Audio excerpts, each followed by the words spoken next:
मतपत्रका चिन्हहरूमा हरियो राख्ने भयो अरे। हरियो चिन्ह किन राख्ने, के कारणले राख्ने निर्वाचन आयोगले बताउनु पर्यो। हो कि होइन मैले निर्वाचन आयोगसँग सोध्न भ्याएको छैन, म अत्यन्तै व्यस्त भइराखेको छु।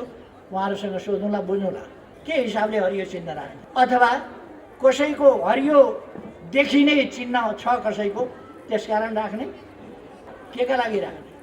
सबैतिर जनताले आँखा नदेख्ने, कमजोर आँखा हुनेले रुखै रुख देखोस् भनेर हरियो राख्ने हो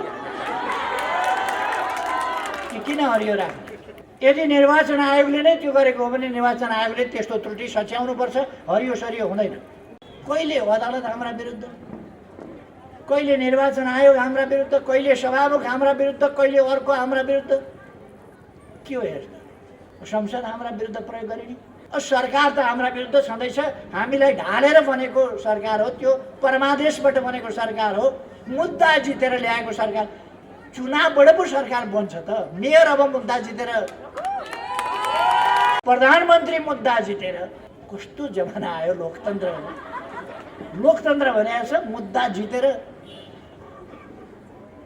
अप्ठ्यारै छैन।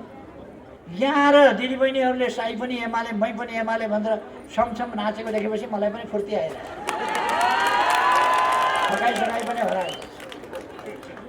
अब चुनावपछि सरकार बनेपछि मैले त घोषणा गर्नेवाला छु, नेपालमा यो इन्टरनेसनल घोषणा, नेपालमा गरिबी अलिअलि होला तर भोकमरी छैन, कोही भोकै पर्दैन, कोही भोकले मर्दैन भन्ने कुरा पहिले पनि मैले भनेको छु। अब त्यसलाई हामी व्यवहारिक रूपमा अन्तर्राष्ट्रिय तवरबाट लिएर जान्छौँ।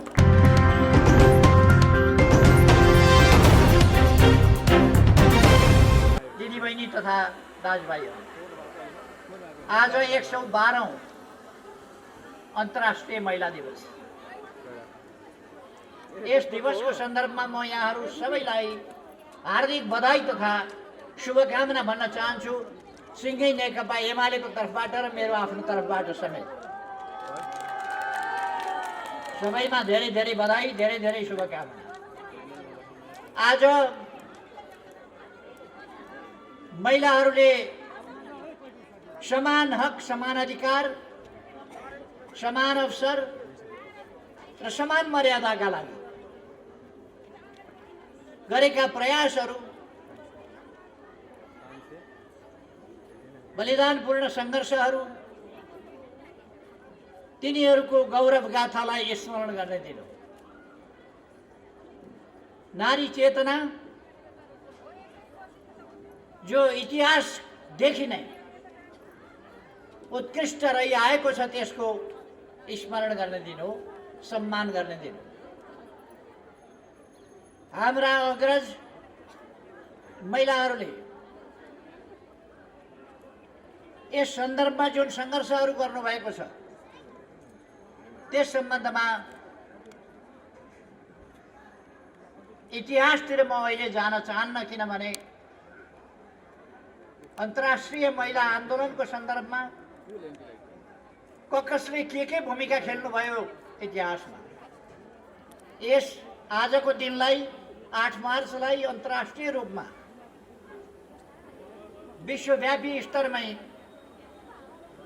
श्रमिक महिला दिवस अथवा महिला दिवसको रूपमा कहिलेबाट कसरी मनाउन थालियो त्यो साथीहरूले भनिसक्नु भएको छ। म त्यसलाई दोहोऱ्याइरहन चाहन्छु। म आजको सन्दर्भमा संक्षिप्तमा मात्रै भन्न चाहन्छु।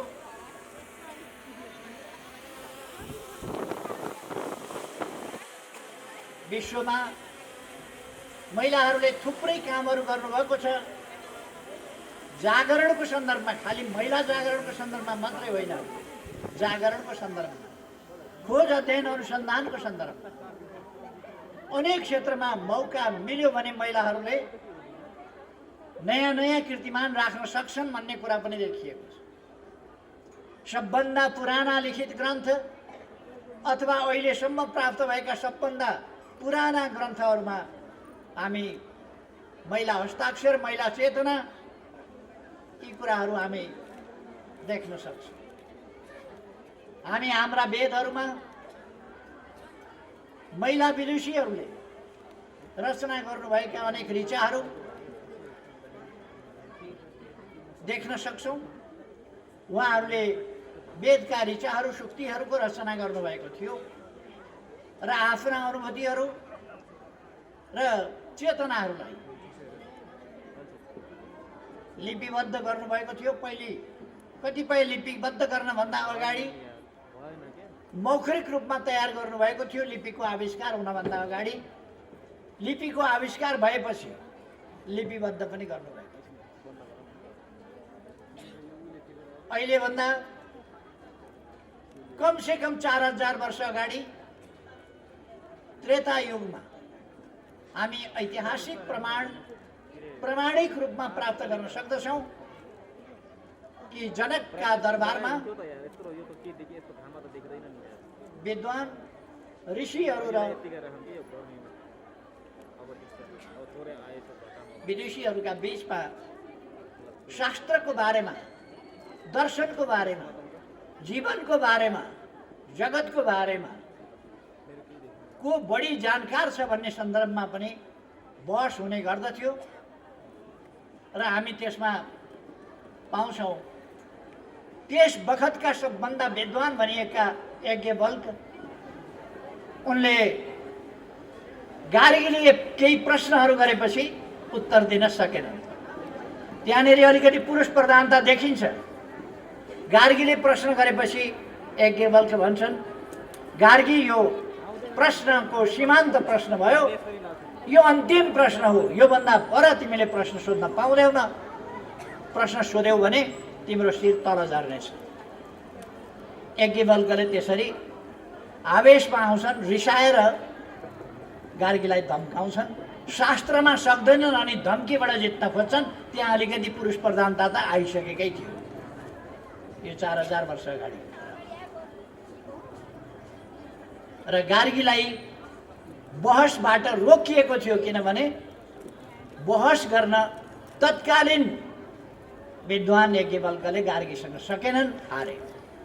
थुप्रै यस्ता विदुषीहरू शास्त्रार्थमा अगाडि थिए, अर्थात् महिलाहरू चेतनामा अगाडि छन्, पछाडि छैनन् भन्ने कुरा इतिहासबाट सिद्ध छ। आविष्कारका कुराहरूमा आज हामी एक्सरे गर्छौँ भने म्याडम क्युरी, पारा क्युरीहरूको नाम आउँछ। यस्ता अनेक आविष्कारहरूको सन्दर्भमा महिलाहरूले ठुल्ठुला कामहरू गरेका छन् र आजको विज्ञान, आजको प्रविधिको विकासमा महिलाहरूको त्यत्तिकै अभिरुचि पनि छ र अगाडि पनि बढेका छन्, योगदान पनि छ। आज हामीले क्याम्पसहरूमा अवसर पाउँदा हेऱ्यौँ भने, मैले थुप्रै क्याम्पसहरूमा हेरेँ, महिलाहरू अलिकति फर्स्ट हुनेमा अगाडि नाम देखिन्छ र नेपालको एसएलसी बोर्डमा पनि धेरै महिलाहरूले एसएलसी बोर्ड टप गरेका छन्, एसएलसीमा बोर्ड फर्स्ट गरेका छन्। थुप्रैले अहिले पनि विज्ञानका, मेडिसिनका अनेक विषयहरूमा महिलाहरूले टप गरेको, 1 नम्बरमा नाम निकालेको यस्तो पाइन्छ। अथवा महिलाहरू कहिले पनि कमजोर थिएन र हामी इतिहासमा देख्न सक्छौँ जब देवासुर सङ्ग्राम भयो, देवहरू हारे, असुरहरूलाई जित्न सकेनन् भने अनि उनीहरूले देवीहरूको प्रार्थना गर्छन्, हे देवीहरू हामी सङ्कटमा पर्यौँ, अब तपाईँहरू मैदानमा निस्किनु पर्यो। अनि देवीहरू मैदानमा निस्किएपछि असुरहरू पराजित हुन्छ। यी शास्त्रहरूमा वर्णन भएका कुराहरू। त्यसै कारण देवीका विभिन्न रूप, दुर्गाका 9 रूप, अष्टमातृका, अरू विभिन्न देवीहरूका रूपहरू विभिन्न रूपमा पूजा गरिने कारण पनि त्यही हो, का शक्तिका कारण। कहिले कहिले शास्त्रमा देवीहरू बहुतै रिसाएको देखिन्छ। तपाईँहरू चाहिँ त्यो कुरा नसिक्दिन आग्रह गर्छु म। कहिले कहिले अलिक धेरै रिसाएको देखिन्छ शास्त्रहरूमा नि, देवीहरू बढ्दै रिसाएको देखिन्छ। अब आजको जमानामा त्यस्तो रिसाउनु पर्दैन। समाज अलिकति कुरा बुझेर पनि चल्ने भएको छ। त्यसै कारण हामीले नेपालमा समानताको सामाजिक न्याय र समानताको अभियन्ताको रूपमा नेकपा एमाले अभ्यास गरेर आएको छ। अहिलेभन्दा 50 वर्ष अगाडि झापा आन्दोलनमा हामीले महिला दिदीबहिनीहरूलाई भूमिगत कार्यकर्ताको रूपमा हिँडाएका पनि थियौँ। उहाँहरू सङ्गठित पनि हुनुहुन्थ्यो, पूर्णकालिक हुनुहुन्थ्यो र भूमिगत हिँड्नु भएको थियो पञ्चायती व्यवस्था ढाल्नका लागि।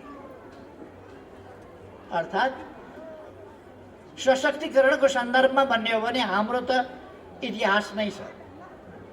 भूमिगत भएर सङ्घर्षको मैदानमा उत्रिनु भनेको सजिलो कुरा होइन।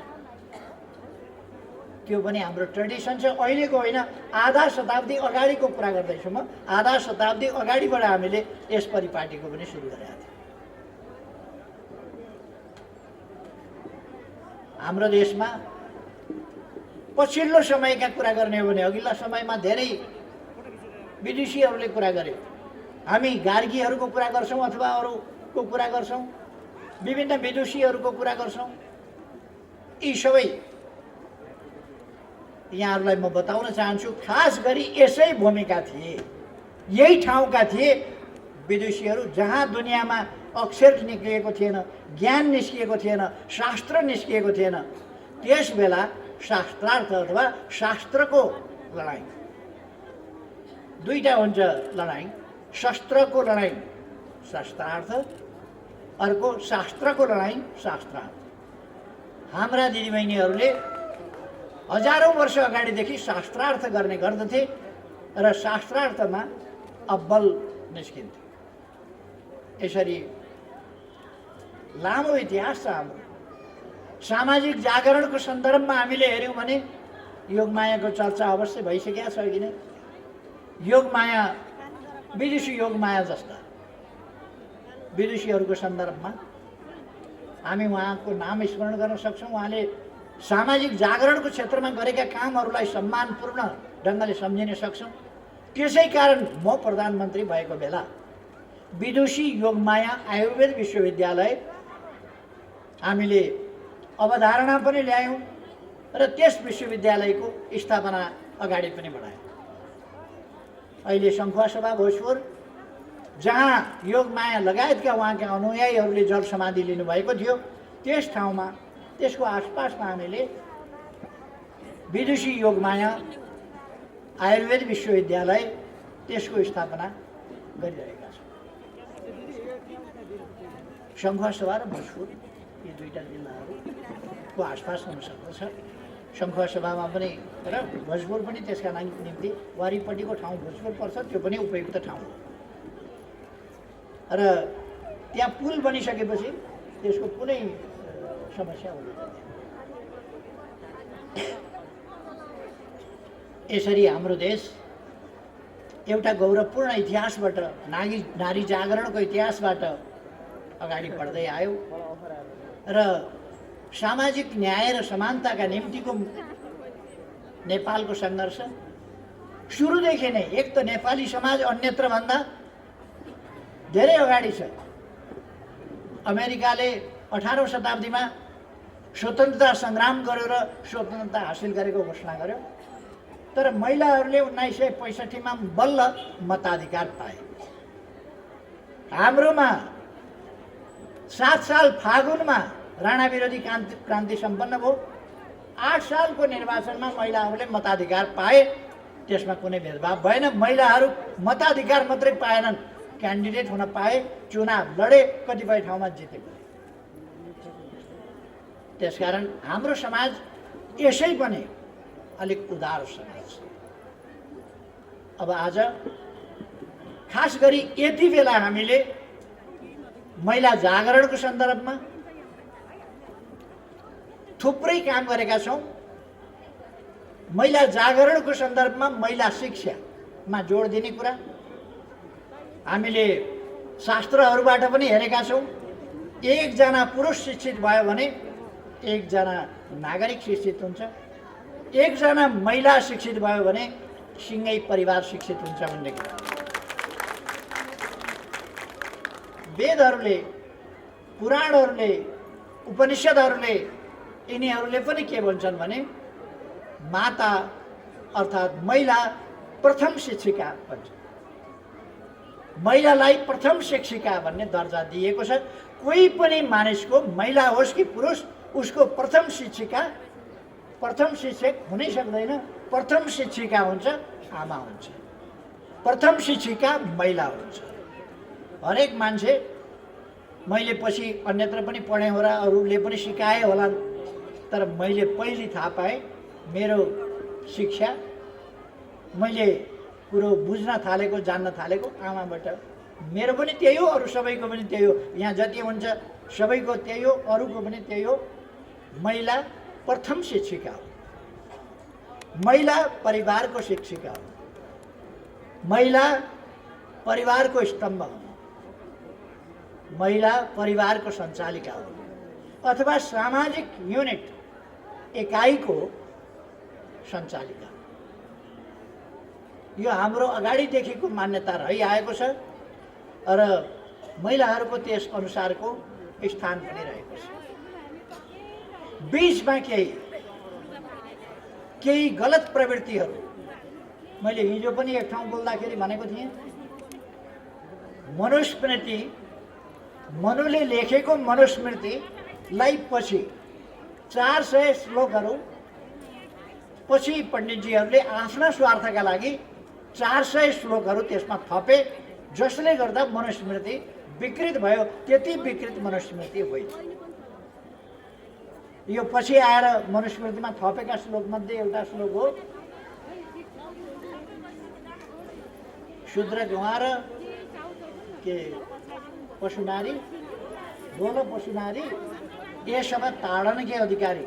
ढोलक गोरु भैँसी शूद्र महिला सबैलाई चाहिँ पिट्न लागेका छन् तिनीहरू भन्ने यस्तो कुरा मनुस्मृतिमा थिएन। त्यो पहिले त्यसको भाषाले थाहा हुन्छ, नकली भाषा प्रयोग भएको छ। पहिलेको मनुस्मृतिको भाषा र 400 नचाहिने श्लोकहरूको भाषा फरक छ र पछि थपिएको हो मनुस्मृतिमा भन्ने कुरा भाषाबाटै थाहा हुन्छ। म हाम्रा पण्डितजीहरूलाई आग्रह गर्न चाहन्छु, छुट्याउनुहोस्। धेरै ठाउँमा अध्ययन भएर यो कुरा निस्किएको छ कि 400 श्लोकहरू मनुस्मृतिमा घुसाएर पहिलेको मनुस्मृतिलाई दबाएर नयाँ मनुस्मृति छपाएर मनुस्मृतिकै बदनाम गरेको छ, शास्त्रकै बदनाम गरेको छ। आफ्ना स्वार्थका लागि केही टाठा बाठा विद्वानहरूले विद्वानले बाटो बिरायो भने खतरनाक हुन्छ। साधारण मान्छेले बाटो बिरायो भने बाटो मात्रै बिराउँछ, फेरि फर्केर आउँछ। विद्वानले बाटो बिरायो भने समाजै बिगार्छ। त्यसकारण यो विद्वानहरूबाट बाटो बिगार्ने काम नहोस् भन्ने पनि म आग्रह गर्न चाहन्छु। उनीहरूले बिगार गर्ने काम नगरून् भन्ने पनि मेरो आग्रह हो। केही विद्वानहरूमा यो पहिलेदेखि नै अलिक देखिन्छ, विभिन्न शास्त्रहरूलाई तोडमोड गर्ने, असहिष्णुता देखाउने, शास्त्रहरूको सम्बन्धमा विचारहरूको सम्बन्धमा असहिष्णुता देखाउने। खैर, यी चिजहरूको सम्बन्धमा छँदैछ। आज हामी आजको सन्दर्भ र कमसेकम महिला अधिकारको कुरा गरौँ। आज महिला अधिकारका लागि सबभन्दा बढी राज्यको तर्फबाट गर्नुपर्ने काम महिला शिक्षाको सन्दर्भमा प्रभावकारी व्यवस्था गरेर हरेक बालिका विद्यालय पुगुन्, हरेक बालिका विद्यालय छोडेर फेरि बाहिर नफर्क्युन्, बाहिर नजाउन् अथवा ड्रप आउट नहोस्। उनीहरूले उच्च शिक्षासम्म पढाइ गर्न पाउन्, गर्ने परिस्थिति निर्माण गरौँ। यो पहिलो काम हो। शिक्षा छ, शिक्षित छन् भने आत्मनिर्भर त त्यहाँबाट हुन्छ, आफ्नो हक अधिकार त्यहाँबाट कायम गर्न सक्छन्, स्वावलम्बी त्यहाँबाट हुन सक्छन्, आफ्नै खुट्टामा उभिन सक्ने हैसियत त्यहाँबाट पलाउँछ। त्यसो भएपछि उनीहरू कसैप्रति आश्रित भइरहनु पर्दैन।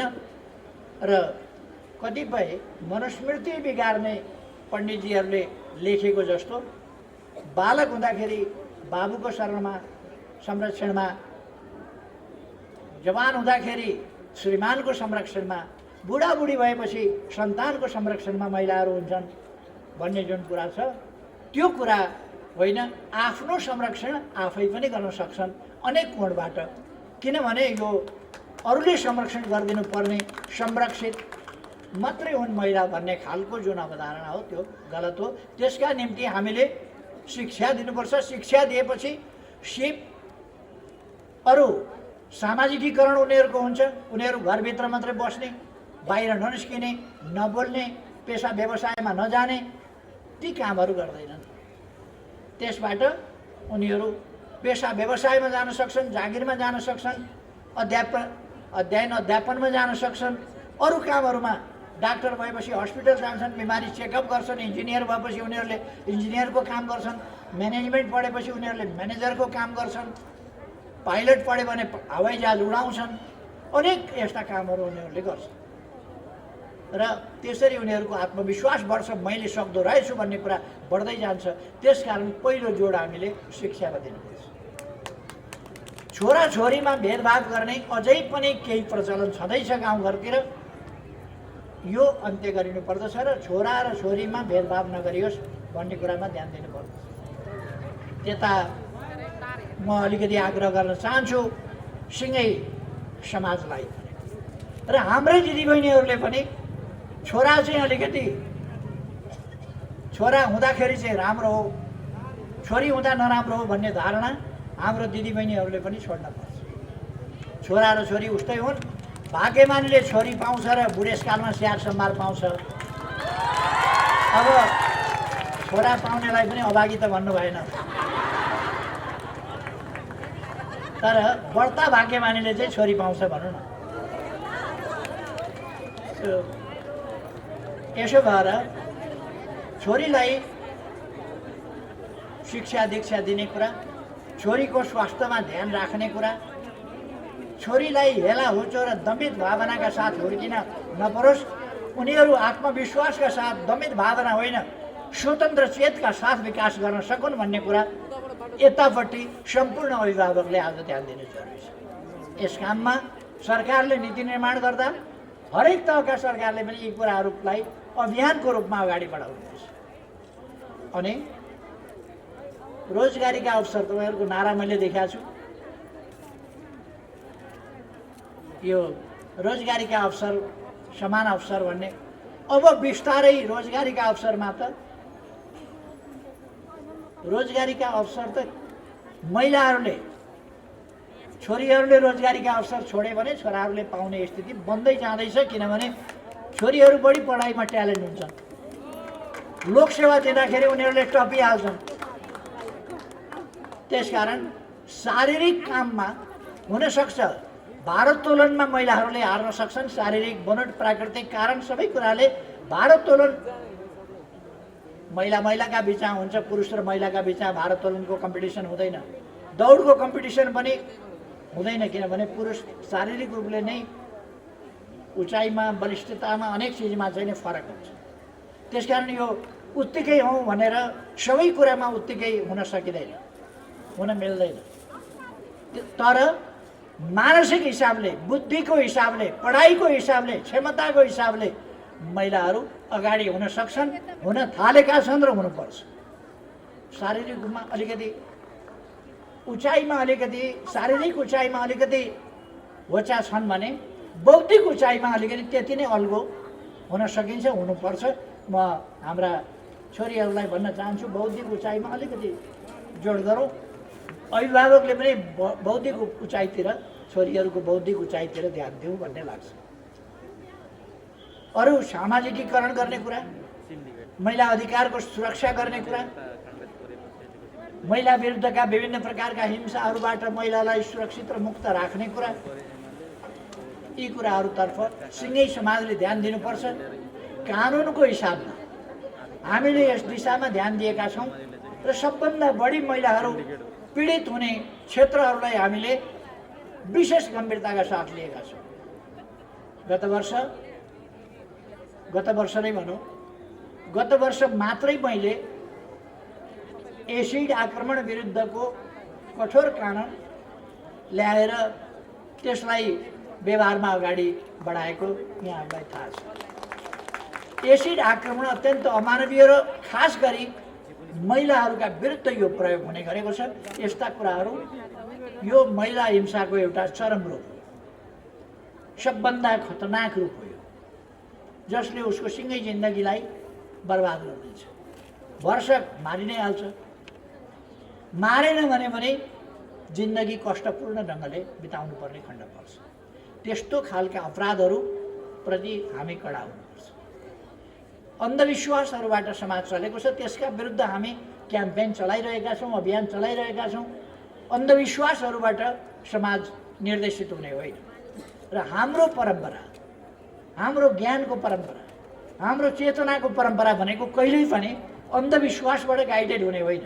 अहिले त कस्तो भने पूर्वीय दर्शन भनेको अन्धविश्वासमा चल्ने, पश्चिमा दर्शन भनेको चाहिँ भौतिकवादी भन्ने एकदमै गलत व्याख्या चलाएको छ।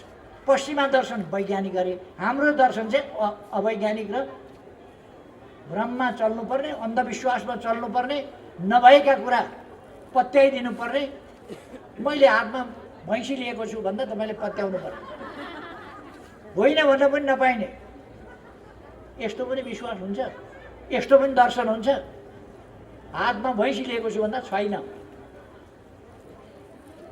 अनि त्यो चाहिँ छैन भन्ने चाहिँ भौतिकवाद भयो, त्यो चाहिँ पश्चिमा भयो।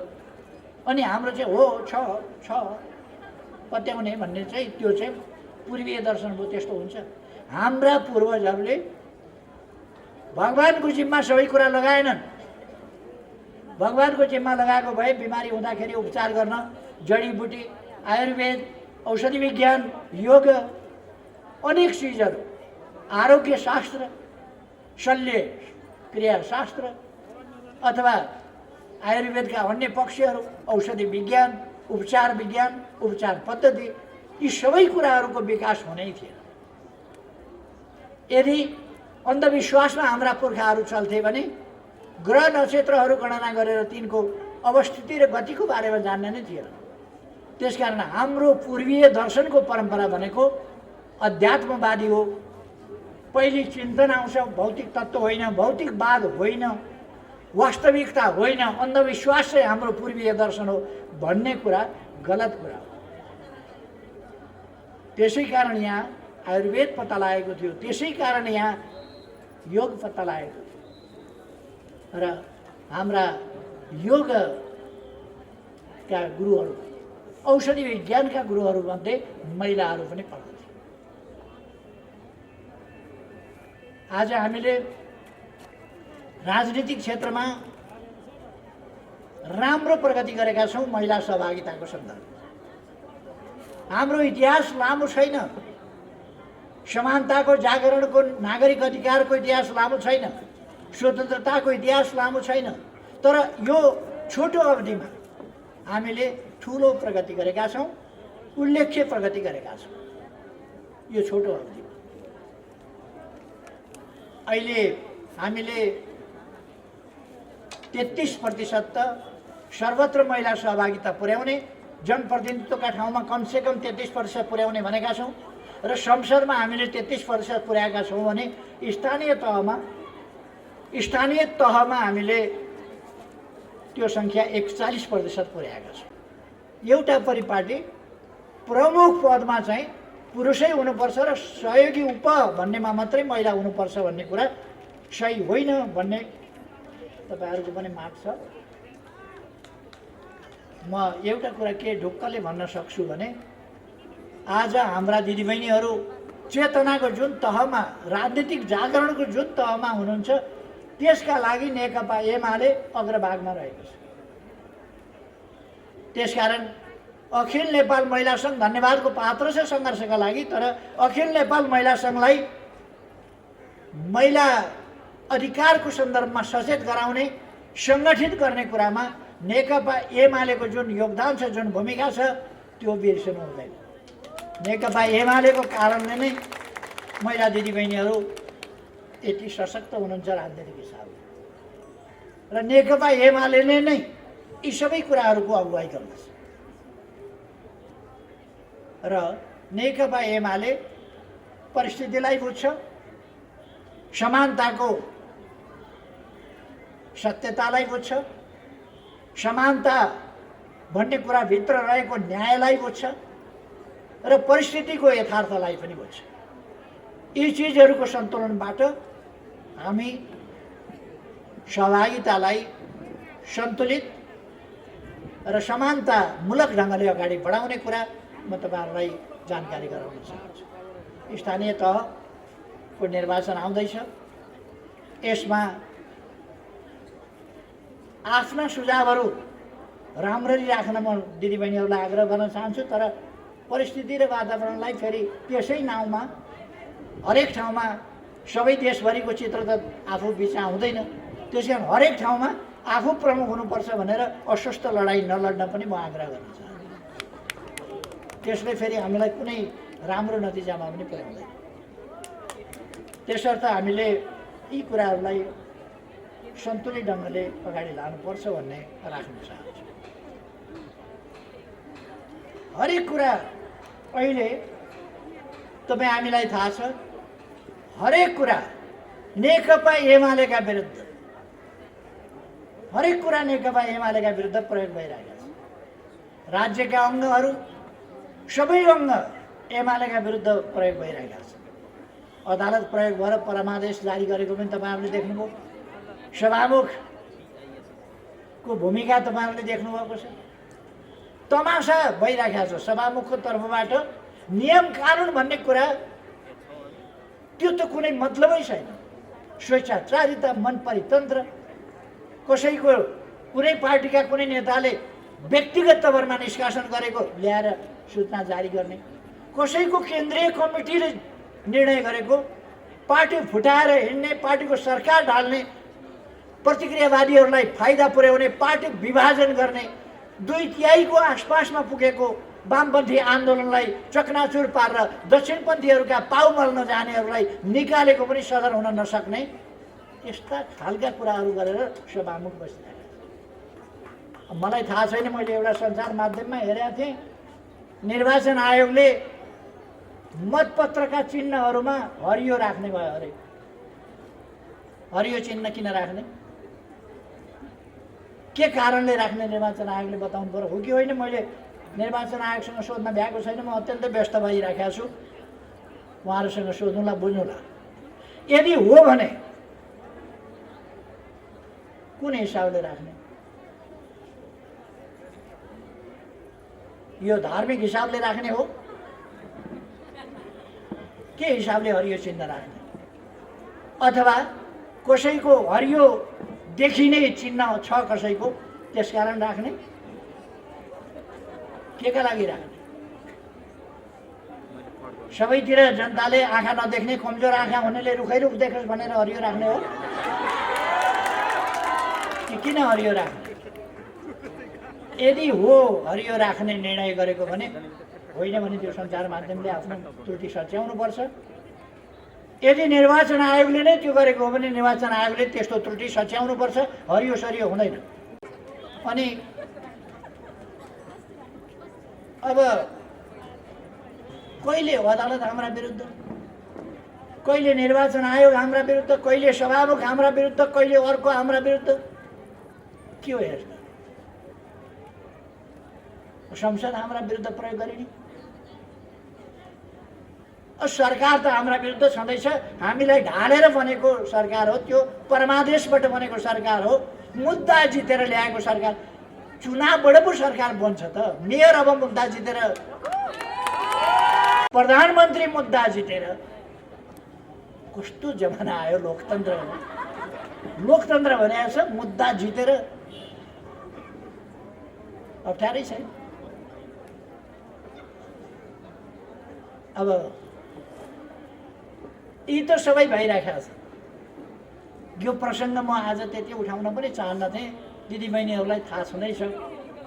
अघि मैले हेरेँ दिदीबहिनीको उत्साह। केही दिनदेखि म जिल्लातिर घुमेछु। सुताइ अत्यन्तै कम भएको छ, आराम गर्न पाएकै छैन। त्यसकारण स्वास्थ्य पनि त्यति राम्रो थिएन। यहाँ र दिदीबहिनीहरूले साई पनि एमाले, मै पनि एमाले भनेर छमछम नाचेको देखेपछि मलाई पनि फुर्ती आइरहेको छ। सकाइ पनि हरायो। त्यसकारण दिदीबहिनीहरूको यो उत्साह व्यापक रूपमा संगठनात्मक रूपले पनि तल जानु पर्यो, विचारको हिसाबले तल जानु पर्यो, गतिविधिको हिसाबले तल जानु पर्यो र फेरि एकपल्ट जनादेशका लागि तयारी गर्ने, भूमिका खेल्ने काम पनि दिदीबहिनीहरूले गर्नु पर्यो। म यहाँहरूलाई आग्रह अनुरोध गर्न चाहन्छु। हाम्रा विरुद्धका परमादेशहरू जनादेशबाटै सच्याउन सकिन्छ। श्रीमानजीहरूले संविधान हेर्न छोड्नुभयो, श्रीमानहरूले कानुन हेर्न छोड्नुभयो, श्रीमानहरूले मुखभन्दा पनि अब मुख भन्ने हो भने त अब राम्रो नराम्रो सबै उस्तै होला, के हेरे हो। तर उहाँहरू त मान्छेको उद्देश्य हेर्न थाल्नुभयो। यो समृद्ध नेपाल सुखी नेपाली भनेर भन्न पाइन्छ भन्ने उहाँहरूलाई पीर चिन्ता त्यसको छ। एक थरी मान्छेहरू छन् नेपालमा, समृद्ध नेपाल सुखी नेपाली भन्यो भने यी सुगा जतिका पनि छैन। सुगालाई त गोपी कृष्ण कहो भनेर 2-4 महिना सिकायो भने बोल्छ नि। समृद्ध नेपाल सुखी नेपाली भनेर पढाएको पढाइछु, पार्लियामेन्टमा पढाएको छु, सबैतिर पढाएको छु, यिनीहरूले भन्नै जान्दैन कहिले। समृद्ध नेपाल सुखी नेपाली भन्न जान्नुपर्छ, त्यति जान्दैन यिनीहरू। त्यो कुरा बोल्दैन, भन्न सक्दैन, यिनीहरूलाई टाउको दुख्छ। सबै जनता देश समृद्ध भयो भने अनि सबै जनता सुखी भयो भने आर्थिक हिसाबले पनि कठिनाइ छैन, सुविधा सम्पन्न जीवन बिताएका छन् सबै हिसाबले भने, महिला दिदीबहिनीहरूले पनि अधिकार प्राप्त गरेका छन् भने अनि यिनीहरूलाई पीर पर्छ। त्यसर्थ यिनीहरूले सामाजिक न्याय समानताका कुराहरू पचाउन सक्दैन। सबभन्दा ठुलो समस्या त्यहाँ हो। त्यसकारण समृद्ध नेपाल सुखी नेपालीसँग यिनीहरूको चिड छ। आज दुनियाँका धनी देशहरू छन्, तर त्यहाँ ठुलो प्रतिशतका मान्छेहरू निरपेक्ष गरिबीको रेखा मुनि नै छन्। सुपर पावरहरू किन नहुन्, सुपर पावरहरूका खान नपाउने मान्छे छन्। अब सरकार बनेपछि, मैले पहिले पनि अलिकति भनेको थिएँ, अब चुनावपछि सरकार बनेपछि मैले त घोषणा गर्नेवाला छु, नेपालमा यो इन्टरनेसनल घोषणा, नेपालमा गरिबी अलिअलि होला तर भोकमरी छैन, कोही भोकै पर्दैन, कोही भोकले मर्दैन भन्ने कुरा पहिले पनि मैले भनेको छु। अब त्यसलाई हामी व्यावहारिक रूपमा अन्तर्राष्ट्रिय तवरबाट लिएर जान्छौँ। नेपालमा कोही भोकै पर्दैन, कोही भोकले मर्दैन।